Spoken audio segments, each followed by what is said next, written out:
This weekend, the other priests in our parish are traveling and away, so I get to, once again, like last weekend, celebrate all the masses. And while they're gone, they like me to do some of that pastor work. So today, you're in for a treat. This is what we call I learned from my good friend, Monsignor John Wall, the Sermon on the Amount. The Sermon on the Amount. We just heard from Ecclesiastes, vanity of vanities. And we heard what? That being self-centered will cause pain. And we know from the experience of our life and relationship of what love is, that is correct.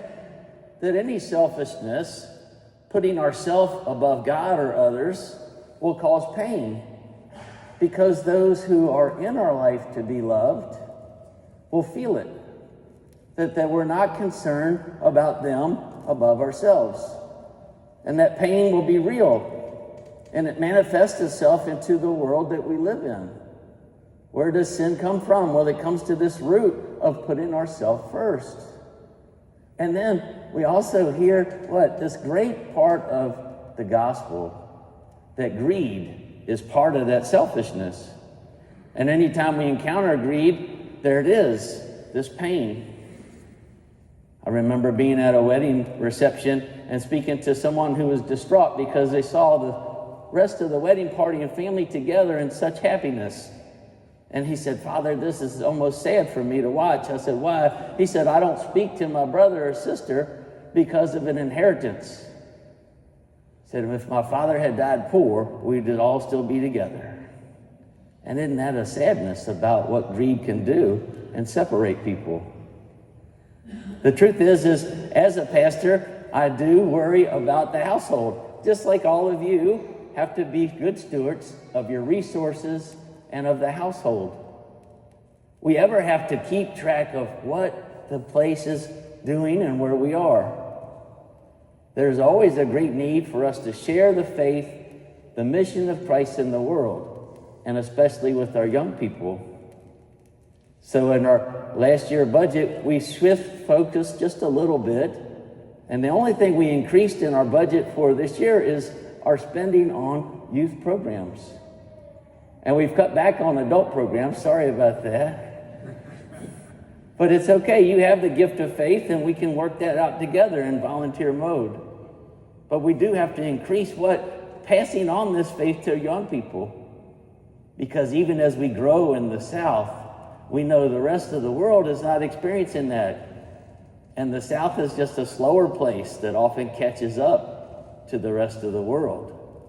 We have to be vigilant now in sharing the message of Christ to our young people. And that takes resources. Recently, we did our surveys.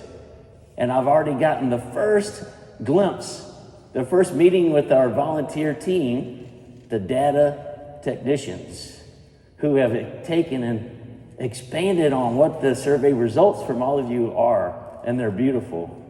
I went through 46 PowerPoint slides. Y'all want to see them? No. So we learned some great things.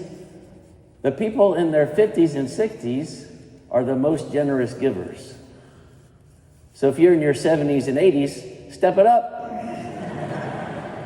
Step it up. You're getting passed by the other generation coming up behind you.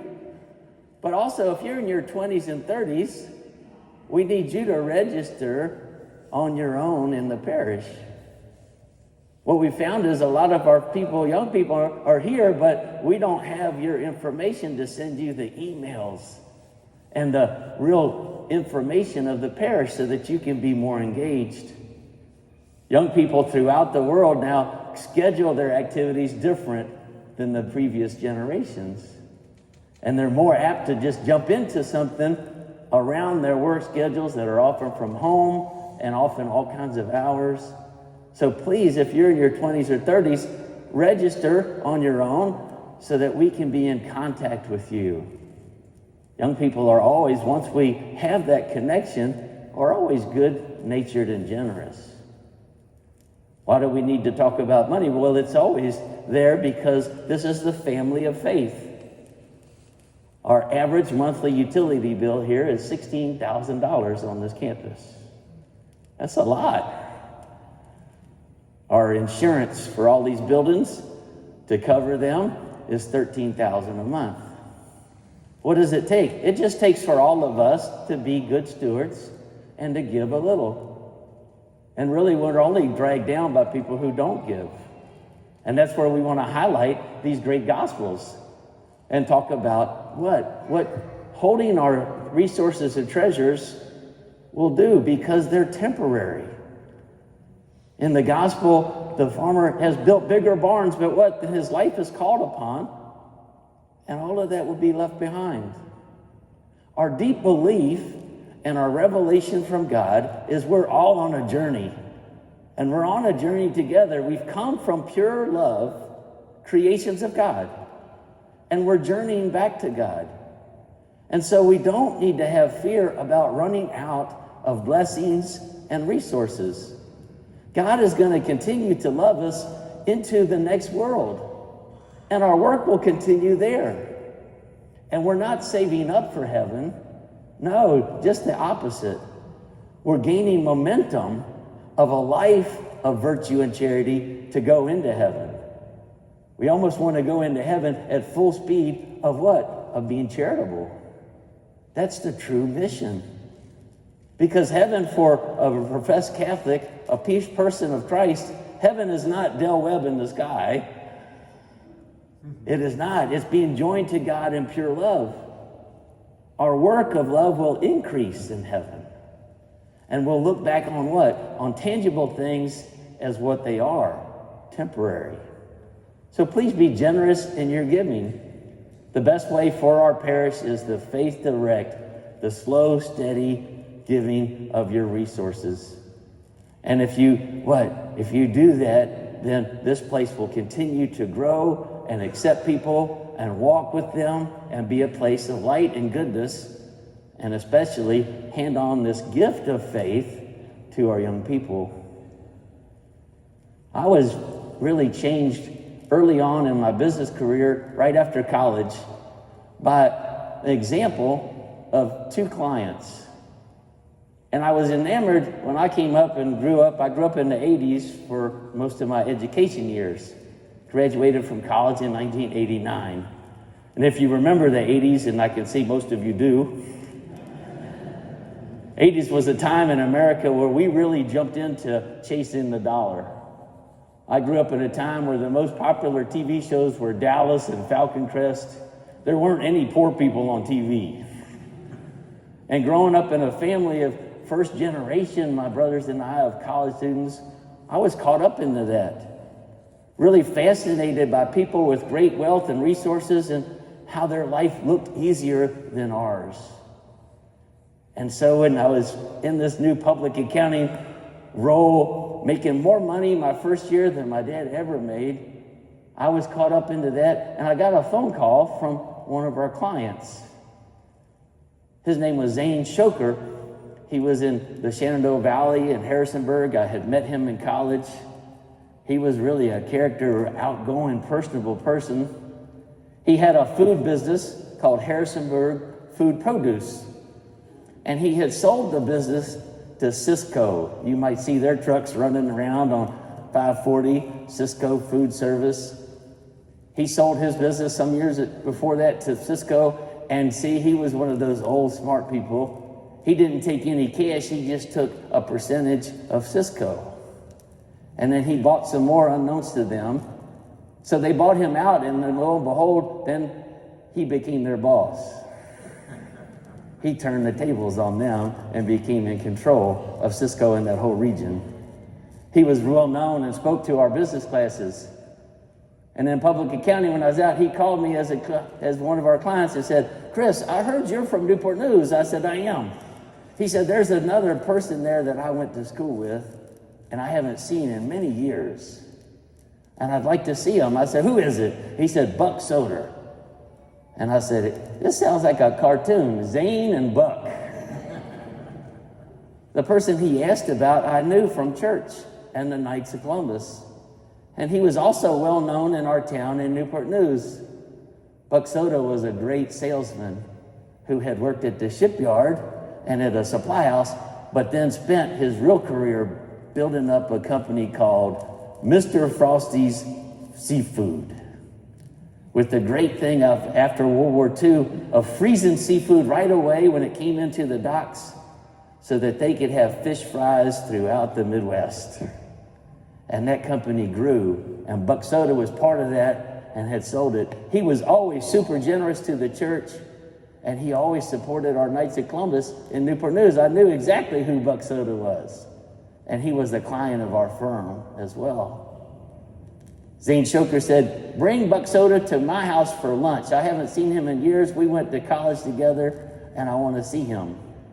I was new in our accounting firm, and that's a billable hour business.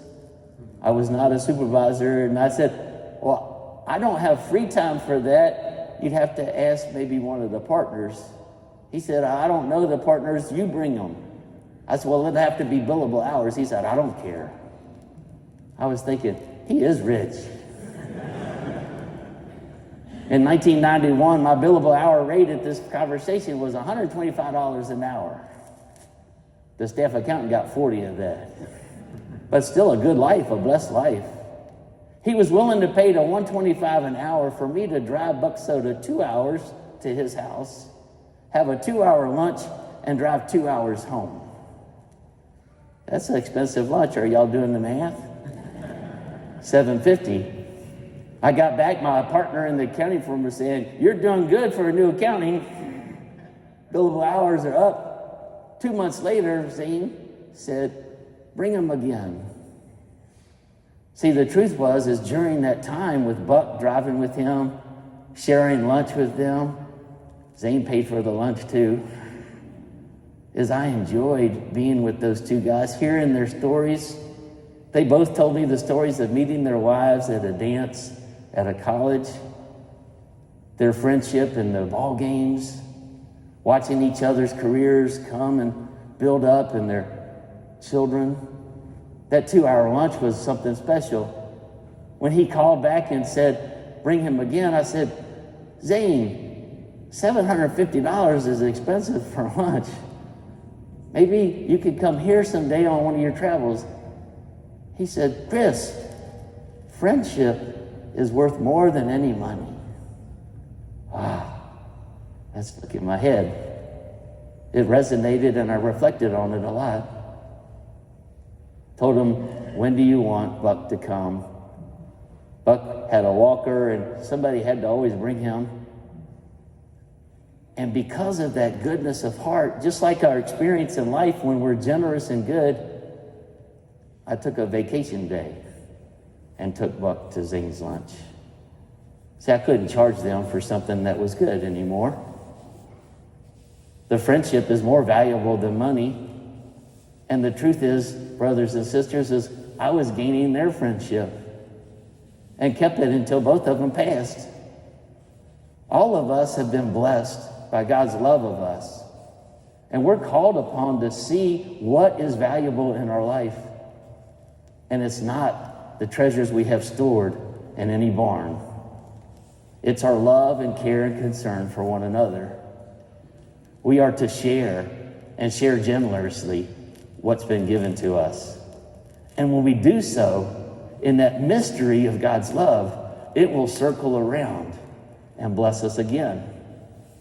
See, there's that goodness that we give our young ones.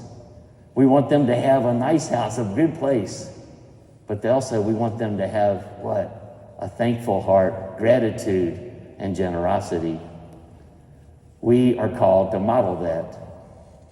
I ask that you continue to support the parish, update your giving as your income changes, but also to be faithful to God's call, the invitation of Christ to be involved in caring for God's work and caring for others above ourselves. Vanity of vanities and our greed will bring pain and increase the suffering of the world. And our simple acts of sharing our resources will bring light and goodness. It's a simple mystery and reality. And I thank you for being part of that all continuing cycle of love. In our new survey, the results, the 9 a.m. Mass is giving more than the 7:15. I grew up as a little league guy, right, in sports. I like competing. So I'll challenge y'all, step it up, okay? Let's stand and pray.